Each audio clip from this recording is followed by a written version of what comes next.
This is part one of Google Gemini's discussion of government policy responses to the economic impact of artificial intelligence and robotics. To analyze an economy where superintelligent AI and robotics outperform humans, we must look through the lenses of the great economic architects. Their theories provide the grammar for understanding this transition. In early 2026, we are already seeing a productivity paradox.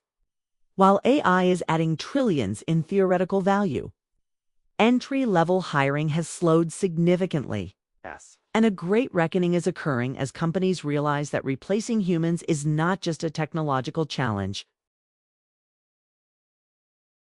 First, there are the classical and neoclassical perspectives. Adam Smith focuses on the division of labor. Smith would be fascinated by the ultimate specialization. If machines can perform every specialized task more efficiently, the wealth of nations grows exponentially. However, Smith's invisible hand relied on the idea that labor is the source of value. In an AI-dominant world, the link between production and labor income fractures. Smith would likely warn that opulence must diffuse through society, or the system will collapse under the weight of its own efficiency. Frederick Bastiat discusses the seen versus the unseen effects.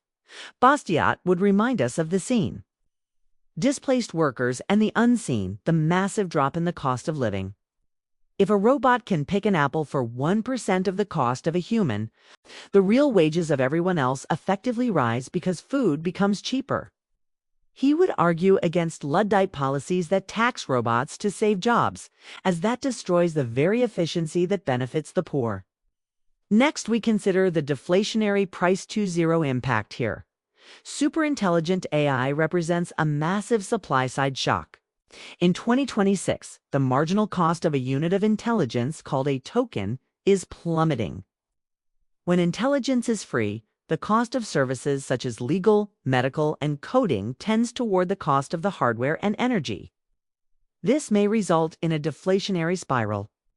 Milton Friedman would say, we should watch the money supply closely here.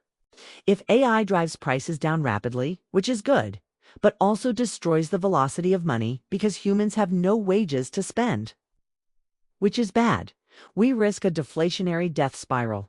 Friedman would likely advocate for a rules-based monetary expansion, perhaps even a helicopter money variant to ensure liquidity stays in the hands of consumers to match the massive increase in output.